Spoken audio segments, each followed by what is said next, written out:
오늘 우리 함께 나눌 말씀은요, 사도행전 17장 16절에서 우리 21절까지 말씀입니다. 우리 한 절 한 절 교독하도록 하겠습니다. 아테네에서 그들을 기다리는 동안 바울은 그 도시가 우상으로 가득 찬 것을 보고 매우 격분했습니다. 그래서 그는 회당에서는 유대 사람들과 하나님을 경외하는 그리스 사람들과 또 시장에 나가서 날마다 우연히 만나는 사람들과 토론했습니다. 에피쿠로스 철학자들과 스토아 철학자들도 바울과 변론을 했습니다. 그 가운데 몇 사람이 물었습니다. 이 말쟁이가 무슨 말을 하려는 것인가? 또 다른 사람들은 그가 외국의 다른 신들을 전하는 사람인가 보다라고 했습니다. 그들이 이렇게 말한 것은 바울이 예수와 그 부활에 대한 복음을 전하고 있었기 때문입니다. 그때 그들은 바울을 붙들어 아레오바고 광장으로 데려가 말했습니다. 당신이 소개하고 있는 이 새로운 가르침에 대해 우리가 알 수 있겠습니까? 당신이 우리에게 생소한 것들을 전하니 우리가 그 뜻을 좀 알고 싶습니다. 모든 아테네 사람들과 거기 사는 외국 사람들은 보다 새로운 것을 말하거나 듣는 일에 시간을 쏟던 사람들이었습니다. 기도하겠습니다. 하나님 아버지, 오늘도 우리는 주님 말씀 앞에 겸손하게 섭니다. 선포되어질 말씀 가운데 우리의 생각, 우리의 고집이 무너지고 주의 말씀의 능력이 우리의 삶을 인도하는 그 은혜가 경험되어지는 이 시간 될 수 있도록 함께하여 주옵소서. 예수님의 이름으로 기도하옵나이다. 아멘. 약 넉 달 동안 계속되었던 기도 시리즈가 끝이 나고요, 이제 새로운 시리즈가 시작될 찰나에 오늘은 자유본문으로 설교를 하게 될 텐데, 제가 자유본문 때는 항상 사도행전을 묵상하고 있습니다. 오늘 우리가 보았던 이 말씀은 2차 전도 여행 중에 사도 바울이 경험했던 사건입니다. 먼저 지도를 좀 봐주시죠. 이것이 사도 바울의 2차 전도 여행의 동선이었습니다. 여러분 바라보시는 왼쪽, 지금의 그리스 지역이죠.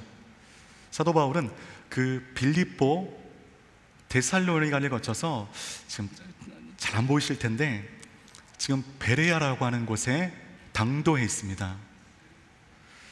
데살로니가 사람들의 아주 극렬한 핍박으로 피시네아에 있던 바울이 그 다음 도시 베레아에 가서 안식일에 회당에 들어가 말씀을 전했을 때 베레아 사람들은요, 데살로니가 사람들보다 교양이 있었다고 성경이 말하고 있어요. 교양이 있어서 바울이 전한 말씀을요 잘 받아들였습니다. 여러분 교양 넘치시면 오늘 제가 전한 말씀을 잘 받아들이시면 됩니다. 네, 잘 받아들이시면 교양이 있는 걸로 제가 인정하도록 하겠습니다. 그리고 베레아의 유대인들은요 성경의 말씀을 아주 깊이 묵상하고 공부했습니다. 여러분 근데 이 흐뭇한 소식이 데살로니가 지역에 있는 유대인들에게 전해진 것입니다. 이 바울은 가는 곳마다 이 복음의 반대자들 때문에 진짜 고생했지만 특히 이 데살로니가에서 당한 어려움은요 진짜 역대급이었습니다. 베레아 사람들이 이 사도 바울의 말에 반응한다는 그 얘기에 화가 난 데살로니가의 사람들은요 자기 돈 내고 불량배를 고용해서 베레아까지 내려와서 이 베레아의 사람들을 악하게 선동하면서 사도 바울을 핍박했습니다. 이 일 때문에 이 베레아에 있었던 이 바울의 동역자들은 이 바울을 급히 피신시켜야만 했습니다. 그 사람들을 정말 죽이려고 했거든요, 바울을요. 그래서 어디로 피신시키는가? 바울을 다짜고짜 배에 태워서요 그곳에서 320km 떨어져 있는 지도를 보여주시죠. 아테네에 가게 합니다. 위에 박스가 베레아고요, 그 베레아에 있던 바울을요 배를 태워서 320km 밑에 있는 아테나로 피신시키게 됩니다. 그렇게 바울 자신은 베레아를 급히 떠나게 되었지만 이 베레아의 말씀 앞에 반응했던 사람들을 위해서 실라와 디모데를 그곳에 남겨두고 바울만 바삐 떠나게 된 것입니다. 그렇게 베레아를 떠난 지 4일 만에 아테네에 정박하게 됩니다. 무사히 이 자신을 아테네에 내려놓고 다시 베레아로 돌아가려고 하는 사람들을 향해서 이 바울이 베레아에 가거든 그 실라와 디모데를 내가 있는 이 아테네로 좀 데려와 달라고 부탁을 하게 됩니다. 우리 사도행전 17장 15절 말씀 함께 읽겠습니다. 시작. 바울을 수행하던 사람들은 그들을 아테네까지 인도했습니다. 그들은 실라와 디모데도 속히 자기에게 데려오라는 바울의 지시를 받고 돌아갔습니다. 여러분, 바울과 그를 수행하던 사람들이 베레아에서 아테네까지 배를 타고 이동한 시간 4일. 그러면 여러분, 실라와 디모데를 만나기까지 최소 며칠이 걸릴까요?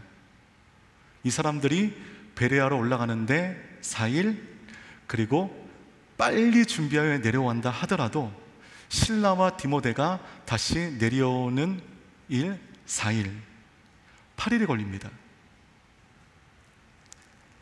그 실라와 디모데를 기다렸던 그 8일 동안에 있었던 사건이 오늘 우리가 보고 있는 이 말씀입니다. 사도행전 17장 16절 말씀 함께 읽겠습니다. 시작. 아테네에서 그들을 기다리는 동안 바울은 그 도시가 우상으로 가득 찬 것을 보고 매우 격분했습니다. 여러분, 실라와 디모데가 함께 있는 게 아닙니다. 충직하게 모든 사역들을 감당했던 그 동역자들이 함께 있는 게 아니었습니다.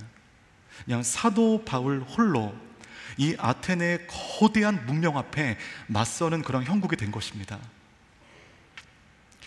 아테네는 여러분 그리스도의 예나 지금이나 그리스도의 수도로서, 그리스의 수도로서 당시 헬라 철학과 인문과 문명과 예술의 중심지였습니다. 세계적인 도시였습니다. 로마의 지배 속에서 예전의 도시의 영광이 점점 발해가고 있는 시점이었지만 그래도 그 당시에 모든 철학이 시작되어 오고 가장 흥왕했던 도시가 이 아테네입니다. 그 아테네 중심에서 이 사도 바울이 홀로 서 있는 것입니다. 이 아테네와 마주하고 있는 이 사도 바울은 또 어떤 사람인가? 히브리 종교에 능한 사람이었고요, 정통 바리새인이었습니다. 그리고 명문 가말리알의 문화에서 당시 헬라 철학을 습득했던 엘리트였고 이미 소크라테스, 아리스토텔레스, 플라톤 이론을 이미 섭렵했던 사람이었습니다. 그런 그에게 이 아테네는 어쩌면 선망의 도시, 꼭 한번 가보고 싶은 도시, 내 인생의 버킷리스트 가운데 한 번 정도 머물고 싶은 도시, 그 도시에 사도 바울이 당도하게 된 것입니다. 바울이 홀로 이제 아테네의 문명과 마주하고 있는데 거대한 신전들이 이 아테네 전역 가운데 즐비한 것입니다. 우리가 아는 거는 파르테논 신전밖에 모르는데 그 당시에는요, 여러 많은 신들의 신전이 이 아테네 안에 가득 찼었습니다. 근데 여러분, 이 아테네는요, 이성과 철학의 도시거든요. 그런데 이 아테네의 신전이 즐비하다는 것은 어쩌면 좀 어울리지 않아 보여요. 이성과 철학과 인문의 도시라고 한다면 그들 가운데 충만한 학문성으로 인하여 종교성이 희박해지잖아요. 학문성이 충만한 사람들은 종교성이 약해지는 것입니다. 그 때문에 도서관과 법원과 토론장과 공연장 등 그런 이성의 주체가 되는 그런 장소가 많았을 것 같은데 당시 아테네는요, 도시 인구보다 신의 숫자가 많았다고 합니다. 그 신전이 그 도시 안에 가득했던 것입니다. 그러면 여러분, 그렇게 화려했던 신전들, 도시 인구보다 더 많았던 그 신을 특심한 종교심으로 모셨던 그 의리의리한 신전들이 여러분 지금 2000년이 지난 지금 어떻게 되어 있습니까?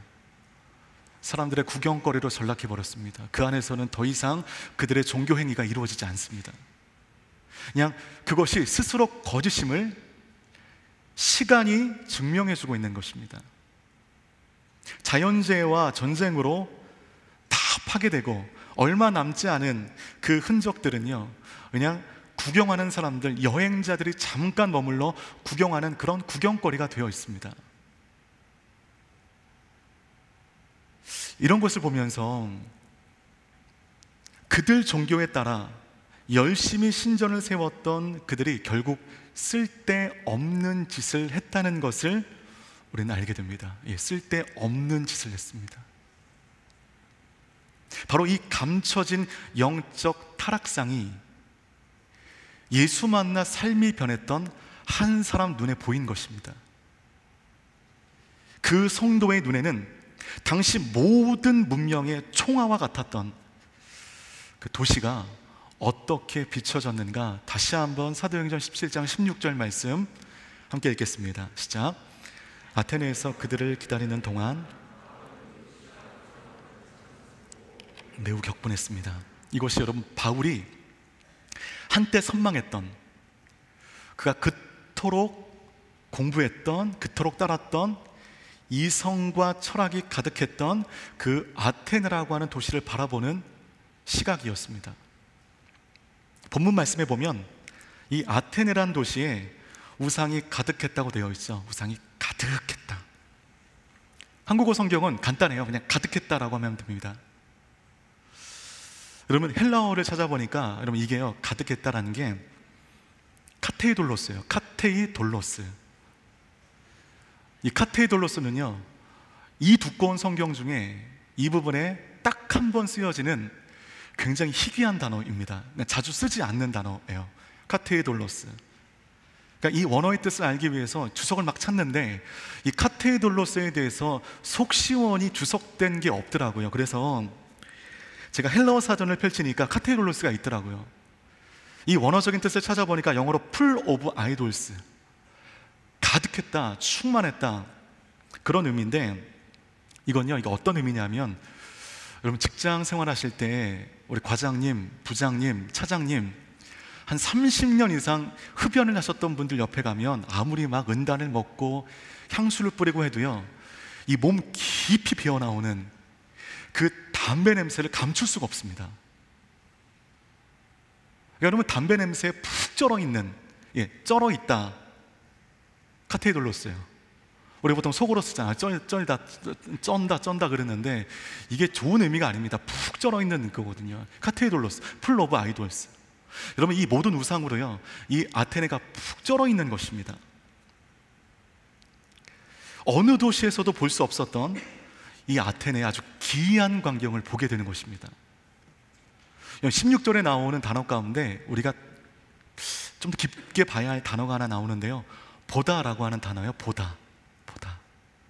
이 보다라고 하는 헬라어도 의미가 있습니다. 데오레오예요. 데오레오. 이건 보다의 의미가 아닙니다. 감지하다의 의미입니다. 사도 바울이 우상이 가득했던 이 도시를 본 게 아닙니다. 원어상으로 보면 우상 속에 푹 쩔어 있는 이 도시를 감지한 것입니다. 여러분, 눈에 보이는 시각으로 도시를 본 게 아니라니까요. 그 도시를 점령하고 있는 악한 권세를 이 변화받은 한 성도가 감지한 것입니다.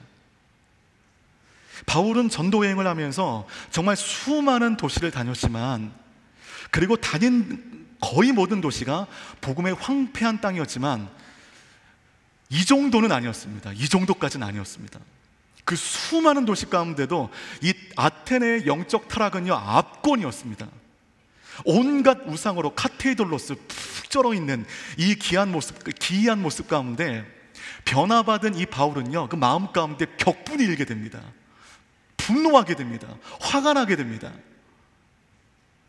여러분, 그 서울이라고 하는 이 도시로 청년들이 막 몰려들지 않습니까?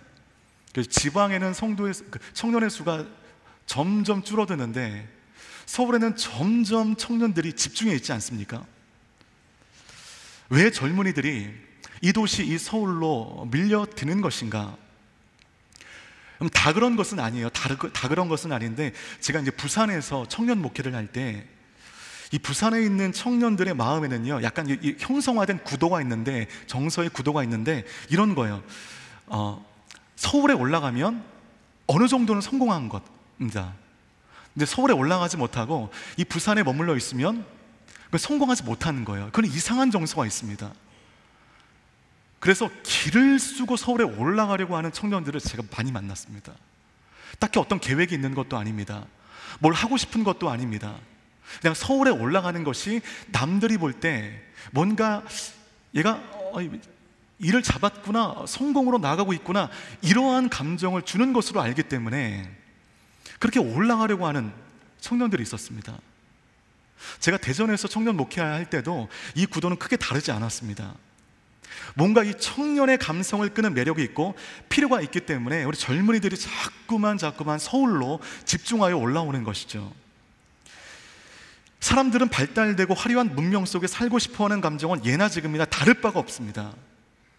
그런데 한 성도의 눈에는 그 화려한 도성 이면에 감춰져 있는 가득한 우상, 이 카테이돌로스 하는 우상이 이 눈에 대오레어 감지된 것입니다. 다른 사람들은 그냥 화려한 이 도성의 화려한 이면만을 보고 있는데, 바울은요 그 화려한 모습 뒤에 감춰져 있는 우상의 그 모습을 감지하게 된 것입니다. 여러분이 어디를 가든지 어떤 삶의 형태로 살든지 내가 살아가는, 여러분 모두 서울에 사시잖아요. 거의 서울에 사실 텐데 이 서울을 매력 넘치는 특유의 도시적인 색깔로만 보기 전에 이 도시 안에, 우리가 몸담고 있는 이 서울 안에 우상이 카테이돌로스 하다는 것을 여러분 대오레오 하셔야 됩니다. 이 원어를 계속 쓰니까 이게 있어 보여요. 네. 도시 안에 여러분 이 우상이 가득하다는 것을 우리가 감지해야 됩니다. 이것이 여러분 크리스찬들로서 세상을 살아가고 세상을 바라보는 중요한 시각이 됩니다.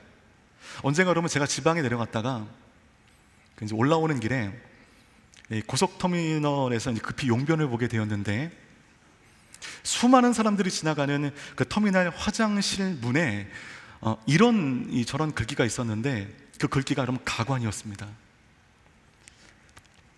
간 상담,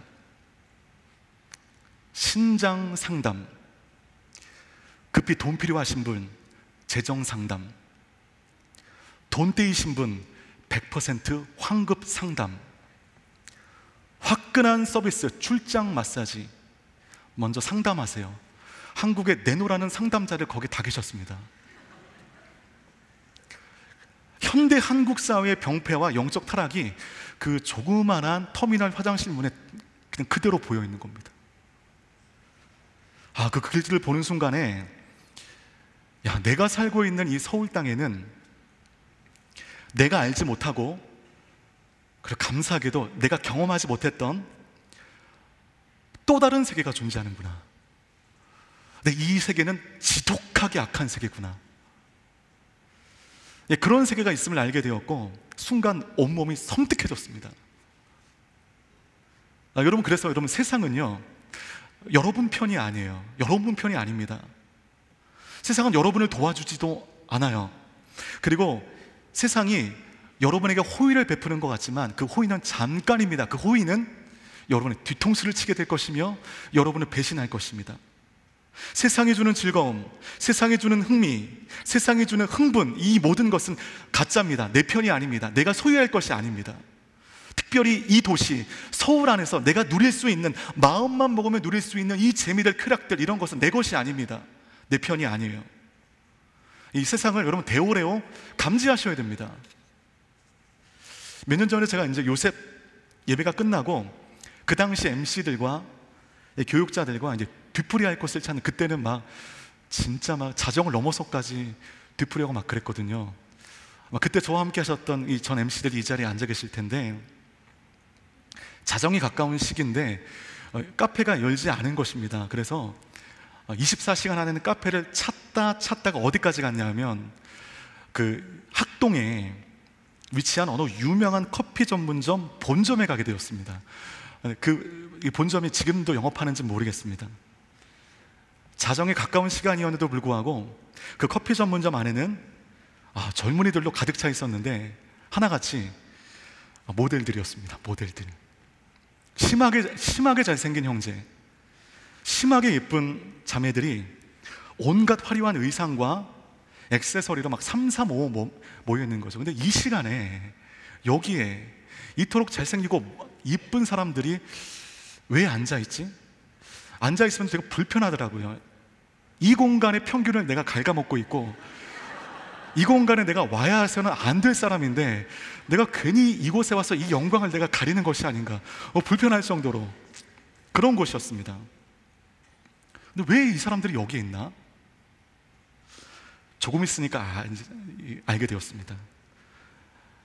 그 24시간 운영되어지는 그 카페 바로 옆에는요, 서울에서 속칭 물이 제일 좋다는 가장 유명한 나이트클럽이 있었던 것입니다. 그 나이트클럽이 개장되는 시간에 맞춰 그 카페에 머물러 있다가 그곳에 이동하기 위해서 거기 머물러 있는 것입니다. 레디하고 있는 것입니다. 그런 그곳에 계신 분들 대부분은 이 나이트클럽이 이제 오픈 시간을 기다리고 있는 그런 분들이었던 것입니다. 매력적이고 화려하고 도시적인 것이 다 좋은 것은 아닙니다. 내 영혼에 도움이 되는 것은 아닙니다.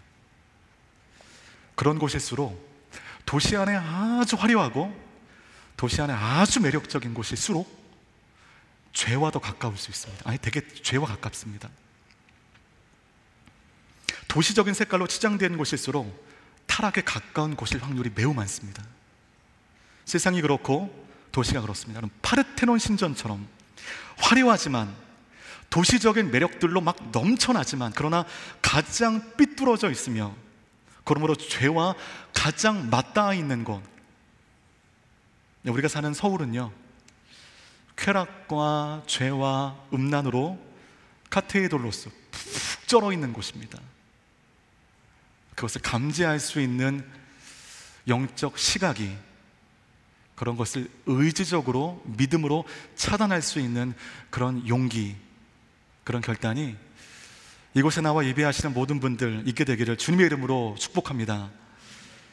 바울은 온갖 우상으로 푹 쩔어 있는 아테네에서 그 실라와 디모데 그 동료들이 오기 전에 혼자의 힘으로 이 삐뚤어진 인문과 우상의 이론과 지금 맞짱을 뜨고 있는 것입니다.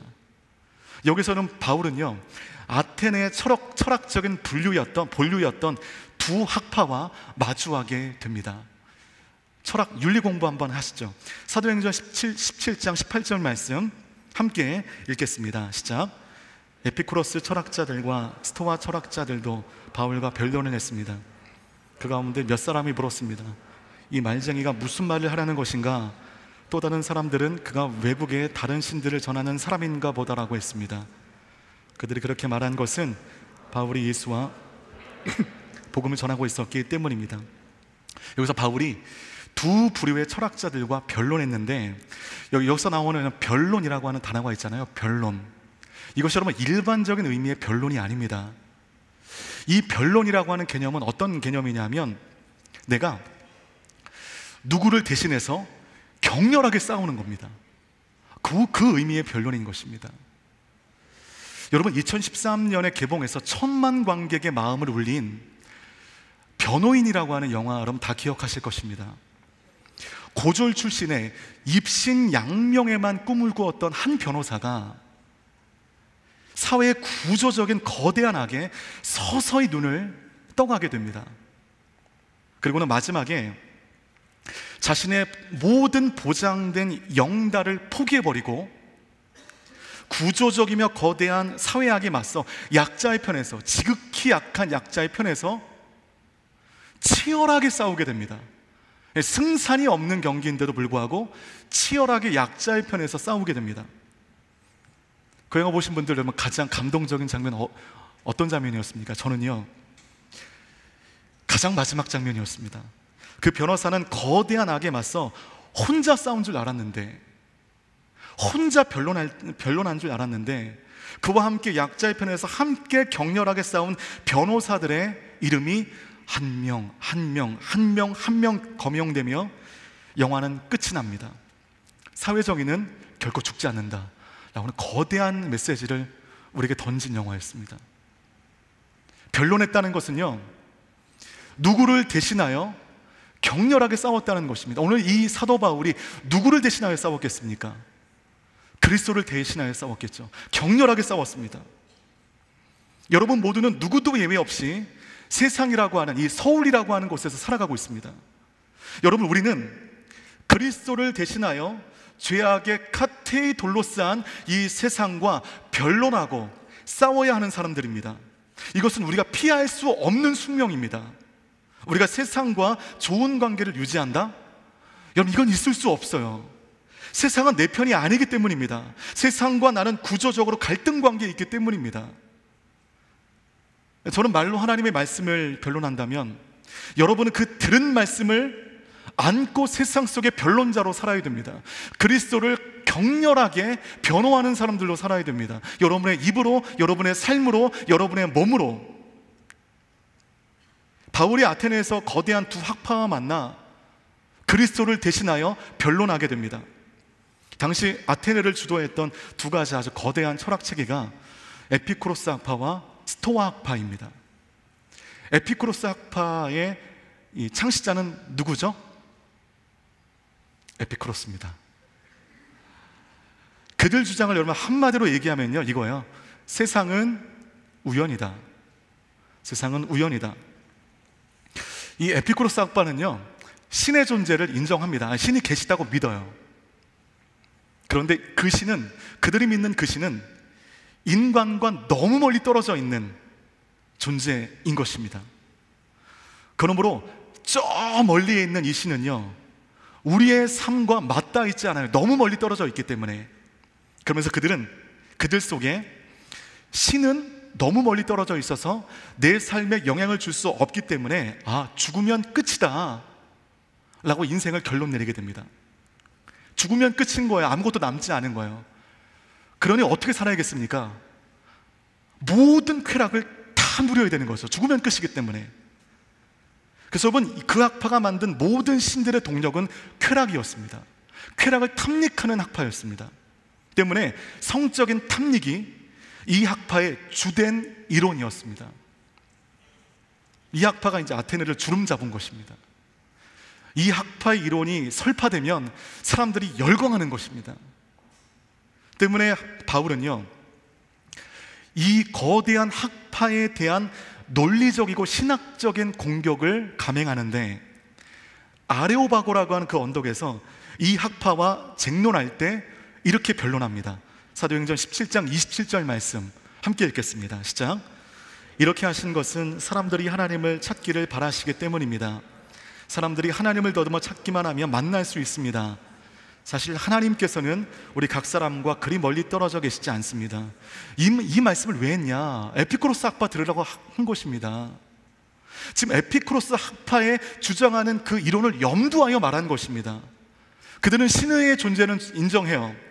하지만 너무 멀리 떨어져 있어서 찾을 수도 없고 다가갈 수도 없고 그렇다고 믿었던 것입니다. 그것에 대해 바울은 하나님은 우리와 멀리 떨어져 계시지 않다라고 변론하고 있는 것입니다.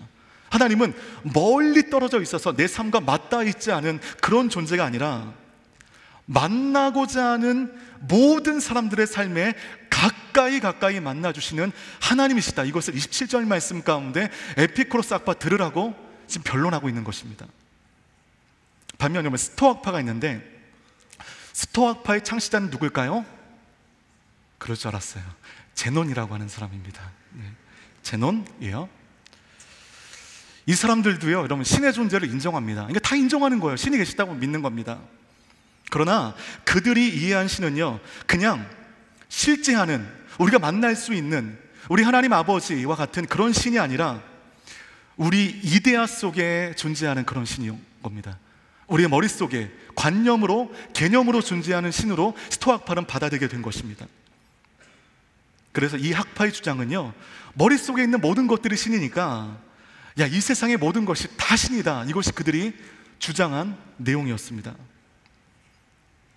이 스토아 학파에서 무엇이 나오냐 하면 그 유명한 초대교회 모든 신앙인들의 신앙을 다 박살내버렸던, 지금도 이단들의 이론적 기초가 되고 있는 영지주의입니다. 영지주의가 나왔습니다. 영원한 지식, 영지주의. 이 영지주의는 영적인 세계는 선하다고 얘기하지만 물질은 대단히 악하게 보았습니다.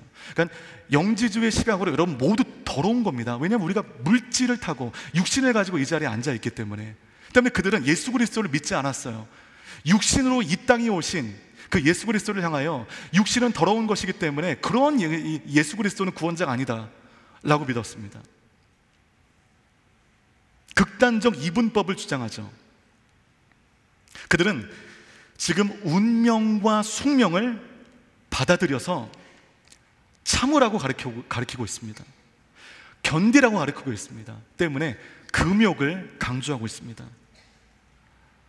당시 여러분, 이 아테네의 양대 정신세계를 이루고 있었던 산맥이 에피쿠로스와 스토아였습니다. 이 두 학파가 거대하게 충돌하는 그 정신세계 총본산이었던 아테네에서 이 사도 바울이 호롤단신 예수 그리스도를 치열하게 변론하고 있는 것입니다. 싸우고 있는 것입니다. 그리스도를 대신하여 격렬하게 내가 가지고 있는 모든 이론과 모든 지성을 총망라하여 그들과 격렬하게 싸우고 있는 것입니다. 이렇게 바울이 에피쿠로스, 스토아 및 인문주의자들과 변론하면서 바울은 사람들의 주목을 받게 됩니다. 이 말쟁이라고 하잖아요. 얼마나 말을 잘했으면. 그 말하는 것들이 다 근거가 있어 보여요. 들을 만한 말인 것 같아요. 이러다 보니까 사람들의 주목을 받게 되었고 사람들에 이끌려 모처로 이동하게 됩니다. 거기 어딘가, 여러분 아테네 북서쪽에 가면 높이 한 150m 정도 되는 넓은 동산에 넓은 광장이 있거든요. 아레오바고라고 하는 곳입니다. 거기는 아테네 대법원이 있었습니다. 그 아레오바고는 뭐 하는 곳인가? 당시 많은 철학자들이 새로운 철학 체계, 내가 고안해낸 새로운 관념, 신념들을 발표하는 곳이었습니다. 그곳에 데려간 곳입니다. 들어보니까 뭔가 들을만 하거든요. 뭔가 근거 있는 것 같고 이 사람 많이 배운 사람 같고 아레오바고로 가자. 거기서 발표해라. 아레오바고 올라가서 거기서 사도 바울은 입을 열게 됩니다. 사도행전 17장 우리 19절 20절 말씀 함께 읽겠습니다. 시작. 그때 그들은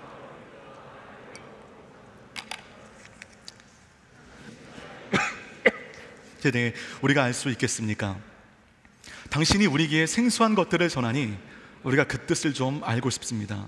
사도 바울의 그 변론에 호기심을 갖고 그 사도 바울의 말을 들었다는 것은 굉장히 긍정적인 것이지만 그 안타까운 것은요, 바울이 변론했던 그 생명의 말씀을 아테네 사람들은 살 길로 꽉 붙들지 않았다는 것입니다.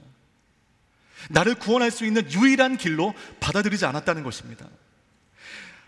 20절 말씀 보면 단지 생소한 것으로 받아들였습니다. 바울이 쟁론한, 바울이 변론한 그 복음을 생소한 것으로 받아들였습니다.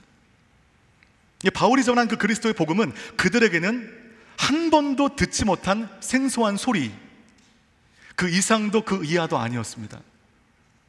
그들의 타고난 지적 호기심을 자극하는 그런 말에 불과했던 것이죠. 때문에 누가는요, 그때 이 아레오바고에 이 모인 사람들을 이렇게 훑어보면서 이렇게 기록을 남겼습니다. 사도행전 17장 21절 말씀 함께 읽겠습니다. 시작. 모든 아테네 사람들과 거기 사는 외국 사람들은 보다 새로운 것을 말하거나 듣는 일에 시간을 쏟던 사람들이었습니다.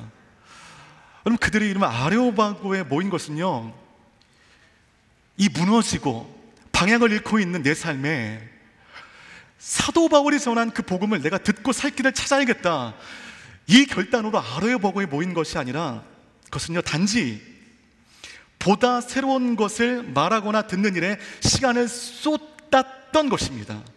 지적 소일거리에 불과했던 것입니다. 여러분 혹시 그럴 리 없지만 지금 나의 신앙이 종교적 소일거리에 불과하지 않나요? 나의 신앙이 지적 소일거리에 불과하지 않습니까?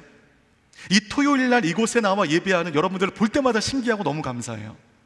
이곳에 나오는 것들이 살 길을 찾기 위하여 그냥 목마른 마음으로 주 앞에 나와서 말씀 붙들기 위해서 나오는 것이 아닌, 딱히 이 시간에 할 일이 없으니까 그다지 만날 사람도 별로 없고 할 일도 없고 그냥 이길탕 목사가 좋은 목소리에 짓거리는 말을 듣기 위한 지적 호기심의 소일거리를 찾기 위하여 이 자리에 나오지 않을 줄로 믿지만, 혹시 그런 분들이 있지 않으십니까? 혹은 예수님 당시에 성전 안에서 장사했던 사람들은요, 은혜를 사모하여 성전 안에 있었던 것이 아닙니다. 말씀을 기대하면서 그 성전 안에 있었던 것이 아닙니다. 성전 안에 들어오는 사람들이 막 필요한 것들이 있거든요. 그런 것들을 팔며 돈을 벌며 나의 입속을 충만하게 채우는 이 일에 기쁨을 가졌던, 본질적인 재미와 기쁨이 아닌 성전 안에 딴 재미를 추구했던 그 장사들처럼 우리가 엉뚱한 마음으로 엉뚱한 것을 바라며 우리가 이 자리에 나온 것은 혹시 아니십니까? 혹시 여러분들이 아울리치를 가고자 하는 마음이 혹시 딴 곳에 있지는 않으십니까? 그거 해결하지 않고 아울리치에 가시면 아울리치는요, 사람에 치여서 아무것도 얻지 못하고 그냥 돌아오는 시간이 될 것입니다. 때문에 여러분, 제가 보기에 이 토요 예배는요, 요셉 예배는 진짜 이건 양극단이에요. 양극단. 정말 영적으로 목말라서 이곳에 나오시는 예배자시라면 이 요셉 예배만큼 훌륭한 예배자는 없을 것입니다. 이 모임만큼, 이 요셉 예배만큼 하나님께서 진짜 기뻐하시는 예배는 없을 것입니다. 은혜를 사모하며 토요일 이 시간을 하나님께 드린다는 건 이건 작지 않은 결단입니다. 그러나 내가 엉뚱한 딴 것을 기대하며 내가 이 자리에 종교적 소일거리로, 영적 소일거리로 그냥 이 자리에 나온다고 한다면 여러분, 이 예배는요 진짜 허무하기 짝이 없는 예배가 될 것입니다. 그런 마음이 있다면, 성전 안에 딴 재미를 추구하는 그 마음이 있다면 여러분, 이 예배 괜찮아요. 안 나오셔도 됩니다. 안 나오셔도 돼요. 그냥 개인적인 일상을 살아가시는 것이 어쩌면 더 나을 수 있습니다.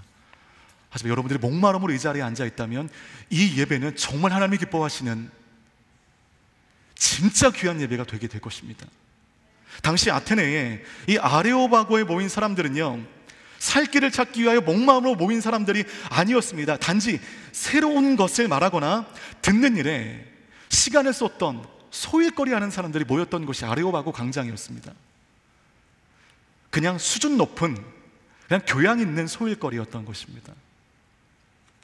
근데 여러분, 이 역사는요, 우리가 보통 반복이라고 하잖아요. 역사는 반복된다고 하지 않습니까?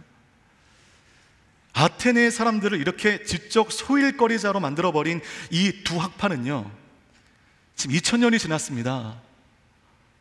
그 지난했던 시간이 지났지만 이 두 학파는 역사 속에 소멸되지 않고 여전히 살아있습니다. 우리 가까운 곳에 있습니다. 우리 안에 근심과 염려가 있을 때 이것을 내가 믿는 신앙의 힘으로 극복하려 하지 않고 단지 면하기 위해서, 단지 잠깐 해소하기 위해서, 단지 그냥 덮어버리기 위해서 세상을 이용하여 쾌락과 재미를 쫓지 않습니까? 그러면서 내 마음을 스스로 달래지 않습니까? 아니면 금욕주의를 실천하며 세상은 더러운 곳이야, 세상은 살 가치가 없는 곳이야, 세상은 완전히 버림받은 곳이야 때문에 내가 만든 나의 바운더리를 나가지도 않고 다른 사람들을 들어오게 하지도 않으며 그냥 나 중심의 병든 신앙인으로 살아가고 있지 않으십니까? 때문에 여러분, 이 시대에 푸르고 푸른 우리 청년들을 위협하는 공격은 두 가지입니다. 하나는 쾌락과 재미, 두 번째는 새로운 지식입니다. 새로운 지식. 그런데 그런 쾌락과 재미를 추구하는 것, 새로운 지식에 열광하여 지적 호기심에 따라 살아가는 것, 이 모든 것이 바울의 눈에 뭘로 비쳤습니까? 우상숭배로 비친 겁니다. 한순간의 삶이 변하여 이제 예수에 미친 사람으로 살아가는 한 성도의 눈에는 잘났다 하는 그들의 철학체계, 잘났다 하는 그들의 이론, 이 모든 것들이 우상숭배로 보이게 된 것입니다. 한눈에 직관적으로 파악된 것입니다. 고민한 것도 아니에요. 묵상한 것도 아닙니다. 그냥 보이는 것입니다. 우상의 카트에 둘러싸는 것이 데오레오, 이 성도인 이 바울의 눈 가운데 감지가 된 겁니다. 야, 여기는 화려하구나, 우상으로 쩔어 있구나, 온갖 우상이구나. 이 거대한 시대 정신 앞에서 외로이 고독하게 맞짱 뜨며 사도 바울이 지금 서 있는 것입니다. 그래서 여러분, 우리가 이 도시를 바라보는 시각이 어때야 되는가? 내가 살고 있는 이 익숙한 서울이라고 하는 이 도시를 우리가 어떻게 바라봐야 되는가? 매력적인 도시와 매력적인 안락이 아니라 우상이 가득한 것을 보고, 죄가 관영한 것을 보고 우리 마음 가운데 의로운 분노가 일어나는 것이 성도의 마음이 되어야 됩니다. 온갖 우상으로 푹 쩔어 있는 이 도시를요, 우리가 믿음의 눈으로 대오레오 감지해야 되는 것입니다. 아, 세상 재밌지, 흥미로워, 매력적이야, 화려해, 끌려다니는 인생이 되지 아니하고, 여러분, 이 도시의 이면에 감춰져 있는 이 영적인 혼탁함, 이 우상 숭배를 여러분이 볼 수 있는 믿음의 시각이 있게 되기를 주님의 이름으로 축복합니다. 이것이 우리 모두가 선교적 제자로 살기 위한 중요한 동기, 중요한 시각이 되어야 되는 것입니다. 읽지 않았지만 이 아레오바고에서 아테네의 인문주의자들에게 허롤단신 서게 된 이 바울은요, 24절 이하에 복음을 전하고 있는데, 복음을 전해서 사도 바울이 뭘 전하겠습니까? 근데 이것을 축약한 것은 이 말이에요. 요약하면 이것입니다. 여러분은 당신의 머리로 탄생한 인간 모형의 신을 믿습니다. 그러나 나는 온 천하의 창조자이시며 구원자이신 하나님과 그 아들 예수 그리스도를 믿습니다. 예수 그리스도는 우리를 살리시기 위하여 십자가에 달려 돌아가셨고, 거기서 끝난 것이 아니라 3일 만에 부활하셨습니다. 그를 믿는 모든 사람들은 구원을 얻게 될 것입니다. 이것이 사도 바울이 아레오바고, 그 모든 인문학 체계가 격렬하게 충돌하는 그 아레오바고에서 전한 복음이었습니다. 신은 존재하나 내게 너무나 멀리 떨어져 있어 나와 관계없는 신이라고 하는 논리가 팽배한 바로 그곳에서 복음의 진수가 선포되는 것입니다. 이것이 여러분, 우리에게는 모두 익숙한 진리이지만, 당시 이 사도 바울의 주장은요, 마치 막 아테네 철학자들이 뛰어놀던 놀이터에 핵폭탄이 떨어진 것입니다. 이건 말도 안 되는 것이거든요. 인문주의자, 이성주의자들에게 사람이 죽었는데 3일 만에 살아났다? 이건 말도 안 되는 이론이기 때문에, 들을 가치가 없는 이론이기 때문입니다. 우리는 오늘 아레오바고에서 아테네 철학자들을 향하여 소리 질렀던 이 바울의 변론에서 복음의 핵심, 기독교의 핵심을 발견하게 됩니다. 오늘 이 시대를 살아가는 저를 포함한 우리 크리스찬들은 화려하게 그지없고 온갖 쾌락으로 도배되어 있는 이 매력적인 도시, 이 서울 안에서 어떤 삶을 견제해야 하는가, 이것을 우리 사도 바울이 우리에게 보여주고 있는 것입니다. 오늘 이 아테네의 선포는요, 영적 아테네 안에서 힘겨운 영적 싸움을 살아가는 우리를 향하신 하나님의 격려이며, 그리고 우리가 어떻게 이 화려하게 그지없는 도시 가운데 우리가 어떻게 살아야 하는가를 보여주는 아주 명확한 영적인 지침이 된다는 것입니다. 우리 이 말씀을 통하여 혼란스러운 시대와 도시의 중심에서 우리 안에 영적 부흥이 좀 일어났으면 좋겠고요, 세상 사람들이 따라다니는 대로, 끌려다니는 대로 그냥 와와 따라다니는 그런 인생이 되지 아니하고, 이 도시 가운데 화려한 것으로 포장되어 있지만 그 뒤에 숨겨져 있는 이 도시의 우상 숭배와 이 도시의 모든 죄악들이 우리 눈 가운데 대오레오 감지되어지는 이 믿음의 시각이 여러분들 가운데 있게 되길 바라겠습니다. 그러면서 우리가 믿음으로 선포했으면 좋겠어요. 우리가 사는 내 가족, 나의 직장, 내 동성상 막다 있는 이 서울 안의 그것들은 내가 있음으로 말미암아 부흥이 되고 회복이 되고, 나로 말미암아 그곳이 거룩한 땅이 되어지는 그 놀라운 은혜가 오늘 사도 바울이 아테네에 도착하여 부릿듯 일어났던 것처럼 우리 삶 가운데 있게 되기를 주님의 이름으로 축복합니다. 여러분, 아테네의 바울처럼 모든 영적 쾌락과 제약들이 충돌하고 있는 이 서울 땅 안에서 여러분, 하나님의 은혜를 전할 수 있는 은혜의 통로가 되기를 원하십니까? 그렇게 살기를 원하십니까? 대답 좀 해보세요. 그렇게 살기를 원하십니까? 네, 그렇다면 여러분, 오늘 이 말씀 가운데 사도 바울의 행적을 깊이 유념해 보셔야 됩니다. 카테이돌로스, 데오레오 감지하셔야 돼요. 그리고 믿음으로 선포해야 됩니다. 이 서울은 악의 도시가 아닌 하나님의 주권의 땅임을 우리가 고백하며 나갈 때 우리의 선포로 말미암아, 우리의 노래로 말미암아 이 땅은 하나님 기뻐하시는 영적 땅이 될 것이며, 내가 밟는 모든 땅들, 내가 발딛고 서 있는 모든 것은 하나님의 그 은혜 안에 회복되어지는 은혜의 장소가 될 줄 믿습니다. 그것을 믿으신다면 여러분 그 자리에 좀 다 일어나 주시고요, 오늘 이 찬양을 우리의 믿음의 곡으로 힘차게 들으실 때 내가 밟는 모든 땅 가운데 하나님 변화됨의 역사가 있게 하여 주시고, 내가 발딛고 서 있는 땅 가운데 이 모든 영적인 타락함과 영적인 변질됨이 내 눈 가운데 대오레오하게 하게 해주시고, 그러므로 이 땅이 하나님의 땅임을 우리가 믿음으로 선포하게 하여 주십시오. 우리가 노래할 때, 우리가 선포할 때 하나님께서 다시 한번 이 서울 땅 안에 하나님의 주권이 새겨지게 될 줄 믿습니다. 함께 찬양하며 나가겠습니다.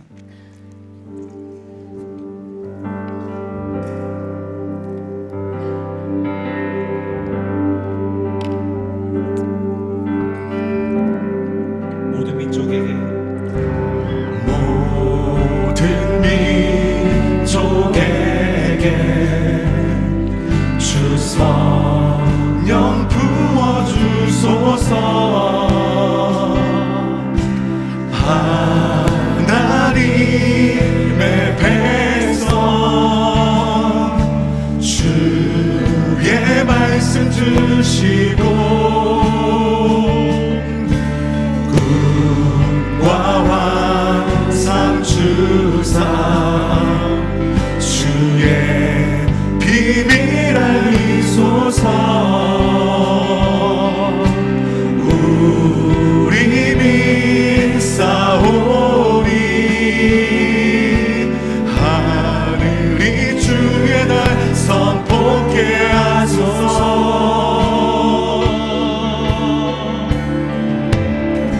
그날에 주의 영이 임하여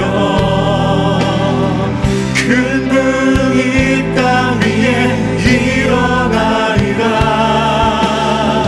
모든 영혼 깨어 일어날 때 주 예수를 부르는 자는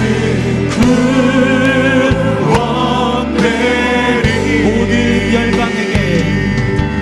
모든 열방에게 주 성령 부어주소서.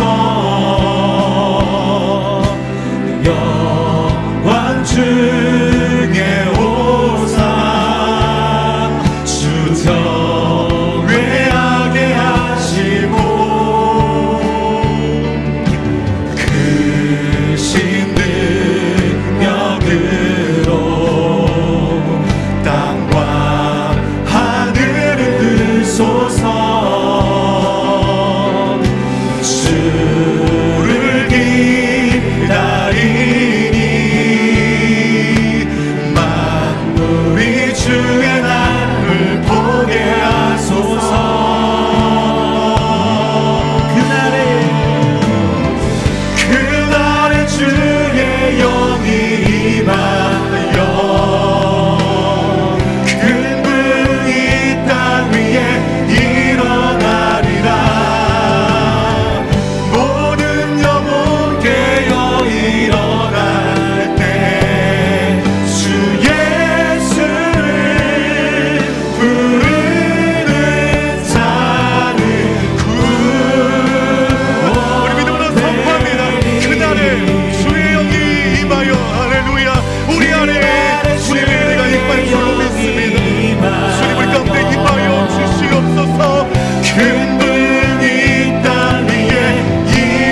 죽었던 심령 메마른 삶의 꽃이 피게 하여 주시고 우리 청년의 삶 가운데 싹이 나게 하여 주시며 내 안에 시대와 도시를 바라보는 거룩한 의분이 생겨나게 하시며 거대한 문명 앞에, 매력적 도시 앞에, 고독하지만 외롭지만 하나님 앞에 믿음의 승부를 거는 우리의 남은 청년들의 인생이 되어질 수 있도록 인도하여 주옵소서.